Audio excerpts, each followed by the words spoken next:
What's going on, everyone?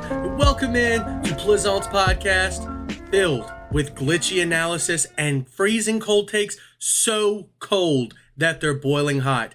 Today's episode, we are going over this last week's round of playoffs, the quote-unquote super wild card weekend.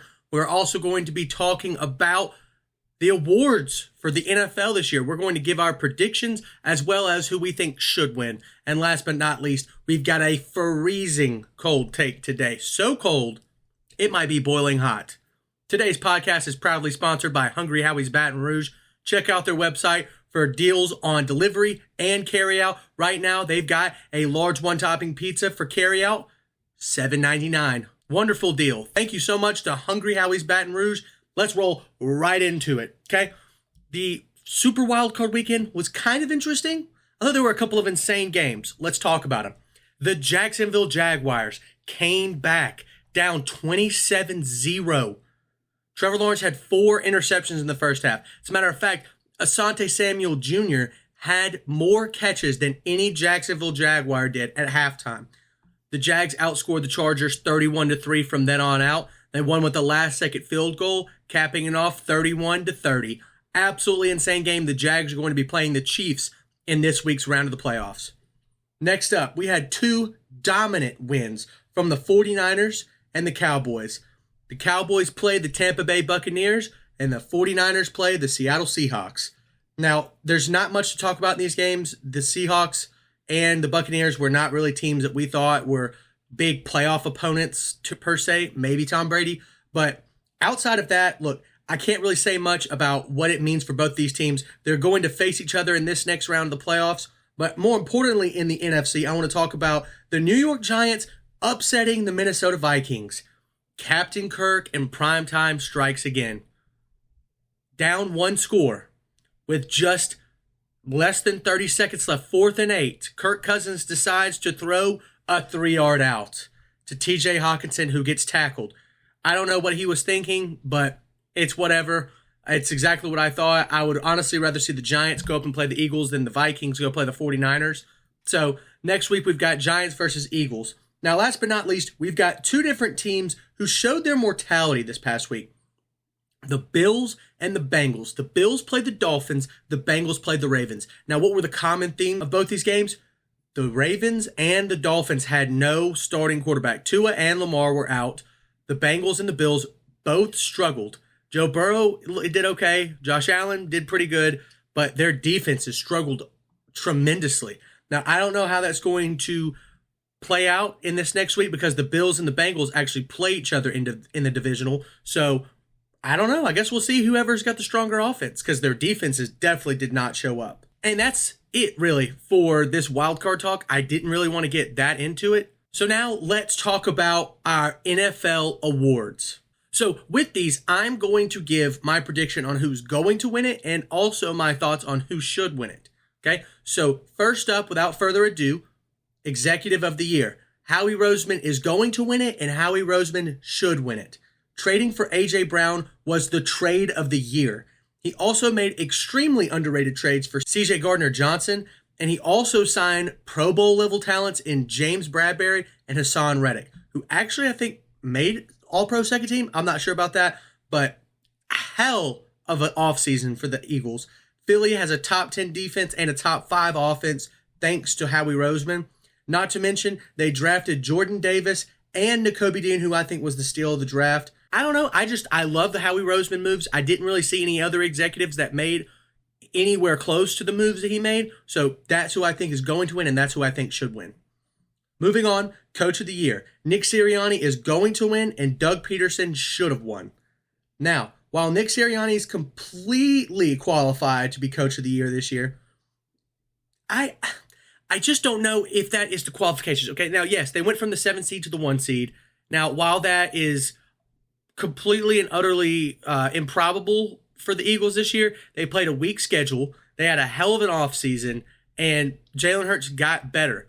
I don't know how much it had to do with Nick Sirianni, the coach, but to his credit, he never got in the way of their success, and he is the head coach of a team who went from the 7th seed to the 1st seed. But Doug Peterson, in my mind, is the Coach of the Year. the Jags did not get that much better this offseason. They went from the number 1 overall pick to winning their division and now even winning a playoff game, but you can't count that because it's only regular season. Whatever. Doug Peterson is the greatest addition by subtraction. Given that the Jaguars once again didn't make any major changes, this truly is the greatest coaching replacement in not franchise history, in NFL history. Going from Urban Meyer to Doug Peterson took us from the number 1 seed to winning a division. Incredible. I love what Doug Peterson did with Trevor Lawrence. He made him look infinitely better than he did last year. That's why I think he should win Coach of the Year. Next up, Comeback Player of the Year. Geno Smith is going to win it, and Geno Smith should win it. This is truly one of the most incredible non-injury related comebacks that I've ever seen in my lifetime. There aren't many quality cases outside of Geno's, except for maybe Saquon Barkley. The issue with Saquon Barkley, though, is that he played 13 games last year. What is he coming back from? Like average play? Geno's story is a true American one. Drafted, counted out, sent to the end of the bench, almost out of the league, to bona fide starter and Pro Bowler. He, in my opinion, is one of the most deserving comeback player of the years in a while. Next up, Offensive Rookie of the Year. Now, I think Chris Olave is going to win, but Garrett Wilson should win. And let me tell you why. Given the absolute putrid quarterback play that we've seen in New York, the fact that Wilson is going to go be a 1,000-yard receiver is absolute insanity. He had Zach Wilson, Joe Flacco, and Mike Waite. I can't believe that we're even having this discussion. That, to me, is more impressive than anything that Chris Olave has done this year. I know that he had Andy Dalton as his quarterback, but, I mean, you've got to be serious. You can't be serious. That's got to be way better than anything that the Jets had to offer Garrett Wilson. Now, on the other side of the Jets ball, we've got Defensive Rookie of the Year. Most locked in that we're going to be here. Sauce Gardner is going to win. Sauce Gardner should win. Entering into the league, the expectations were sky high, and Sauce more than exceeded those expectations. He easily is already not a top 5 rookie, a top 5 corner in the league, and he's going up against some of the best wide receiver talent in the NFL. He locks down an entire side of the field like Dion used to do. This is probably the most clear award race that we've got all season long. You can hammer that, take it to the bank, whatever you need to do. Sauce Gardner's winning it. Defensive Player of the Year, Nick Bosa. Through the back half of this year, Nick Bosa and the 49ers dominated opposing teams and reminded everyone who the best NFL defense was. Bosa absolutely wreaked havoc on quarterbacks, running backs, even wide receivers all season long, and he played the best ball when the 49ers needed him most. When Jimmy Garoppolo went down, Bosa's numbers got better and better, and as competitions in the case fell off like Micah Parsons, Bosa continued to transcend throughout the season, which is what makes him so special, and that is why he is the absolute lock for Defensive Player of the Year. Offensive Player of the Year. Justin Jefferson is going to win. Justin Jefferson should win. Another clear-cut race where one player has dominated the game throughout the entire season. Jefferson's ability to slice through, under, over defenses is like nothing seen by a receiver since Randy Moss. He's on pace to lead the league in receiving every single year for like the next 5 years. I think he is the best receiver in the game right now. Now, he has broken a ton of Moss's records, which is so impressive considering that Moss's prime was fully and utterly dedicated to Minnesota. I think this is a clear-cut race. Justin Jefferson, Offensive Player of the Year.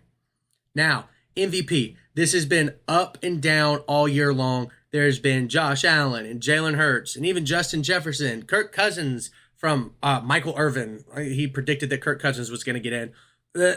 Gag me with a spoon. Patrick Mahomes is the MVP. Like LeBron James, Mahomes is the best player in the NFL year in and year out and has been since his first MVP. However, he doesn't have the luxury of being held to the same standard as other great players like Josh Allen and Jalen Hurts are. He has to be truly an undisputed best player in the league throughout the year to even be considered for the conversation. It's all about narratives and storylines. I get it, but Mahomes is the MVP. This is not up for debate. Now, that being said, there were a ton of locks here, okay? So let's reflect on that. Was this a good NFL season? In my opinion, this season was pretty disappointing, but it's for pretty obvious reasons. Offenses this year did not look nearly as buttoned up as they have over the last few years. And here's a list of situations and storylines that were unfavorable to the overall watchability of the NFL. For starters, we had the Arizona Cardinals. D-Hop was suspended for the first 6 games. Kyler Murray tore his ACL, and while he was playing, he got into fights with Cliff Kingsbury all the time. The offense, which is supposed to be the highlight of the team, never clicked and never looked like it was a cohesive unit. The Los Angeles Rams. There were rumors about Sean McVay retiring, Aaron Donald retiring, Matthew Stafford got hurt, Cooper Kupp got hurt. Both put on IR. This is the worst Super Bowl defending team ever. Ever. It's statistically and storyline true. I can't believe that we had to watch that garbage team this year. Baker Mayfield got released from the Panthers, signed, and then 2 days later played. Started in a game. Horrible. Bears. Another year of missing the playoffs and having an abysmal pass game due to the lack of receiving talent. I don't even know what to say. Justin Fields, he's a great quarterback, but he can't pass the ball in the pocket. His GM said so. He's last in pocket passing. I don't know what to tell you. Get him some help. Packers, the decline of Aaron Rodgers is finally on our hands. The biggest storyline this year was his acid trip down in South America, and they missed the playoffs. To the Lions, they lost to the Lions to miss the playoffs. Horrible. The Panthers, Baker Mayfield, Sam Darnold, PJ Walker. The QB carousel is yet again another wasted season for a pretty talented Carolina team. Okay? It cost a coach's job and a team the chance to find their franchise quarterback again. They were in playoff contention in the last week because they just couldn't lose enough games. The Saints, Jameis Winston broke his back and basically ended his career while also bringing Andy Dalton back around to the forefront. Now, any team that brings Andy Dalton in to start those games is making mistakes, making disappointing mistakes, not just for, the Saints, but for every fan, the fans of the Saints and the fans of the NFL. No disrespect to Andy Dalton, it's just what it is now. The Falcons, Calvin Ridley suspended a year for gambling, which was somehow longer than Deshaun Watson's suspension for apparently sexually assaulting 24 or 26 masseuses. I don't even want to get into that. Marcus Mariota came out, he played well, he fell off, he quit the team. The Buccaneers, Brady's age is finally showing, and all anyone talked about this year is his divorce and whether or not he's retiring or leaving or staying, whatever. That's all that was talked about the Buccaneers. The Commanders, Ron Rivera needs a quarterback so bad. He might be in the playoffs every year if he could just get a game manager to do just slightly better than Carson Wentz. I feel so bad for Ron Rivera. The Denver Broncos, the finest example of a letdown. Open up Webster's dictionary and look up the definition of disappointment, and guess what you'll see? A giant meme of Russell Wilson saying, Broncos country, let's ride. Enough said. Raiders. Before Josh McDaniels, Derek Carr was a 68% completion, low turnover, 3-time Pro Bowler quarterback. Josh McDaniel took Carr and made him look like a shell of himself. And the Raiders, who made the playoffs last year, are going to be on the couch, just watching, waiting for the draft this January. Is that what you really wanted to see from the Raiders? The Steelers. Kenny Pickett, Mitch Trubisky, at it again, battling for the starting job. Concussions, hurt ankles, interceptions. That's all I saw this year. The Ravens, Lamar has been hurt and is always going to continue to be hurt. And all anyone ever wanted to talk about was his contract and whether or not he should stay or leave or play. The defense has been good, and that's about it. The Titans. Ryan Tannehill has been injured once again, and the offense is nowhere near capable of recovering from losing A.J. Brown. Mix that with an injured O-line, an okay quarterback in Malik Willis, and you've got an average defense, and you've got a whole lot of letdown. The Houston Texans.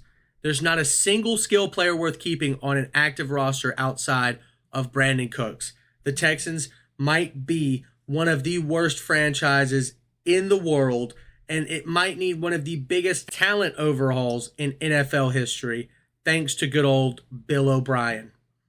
The Indianapolis Colts. Matt Ryan starts, Matt Ryan benched. Matt Ryan starts, Matt Ryan benched. Sam Ehlinger, Nick Foles, barely Jonathan Taylor, and a whole lot of disappointing Jeff Saturday, and all at the expense of poor old Frank Reich. Blech. The New York Jets. Zach Wilson belongs in the XFL for a while. The most frustrating part of the Jets is how good their entire team is, especially the defense. Then Elijah Vera Tucker gets hurt, Breece Hall tears his ACL and is out for the year, and New York has had a horrible hand dealt to them in the quarterback department.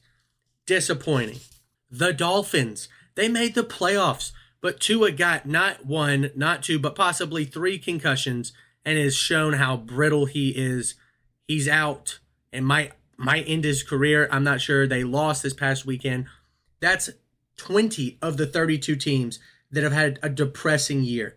Now, while it happens almost every year where teams miss the playoffs, I think this year is different because there's not a whole lot of flexibility for quite a few teams. Those teams are the Cardinals, Rams, Panthers, Saints, Falcons, Raiders, Steelers, Texans, and the Colts, who all have more than one major issue to address, which takes away, to some extent, the entertainment value from a lot of these games. I watched almost every single week of NFL football, and I have to say that I was left wanting a whole lot more, guys. But that's my freezing cold take, and this has been Plizont's podcast. Thank you all so much for tuning in, and we'll see you next time.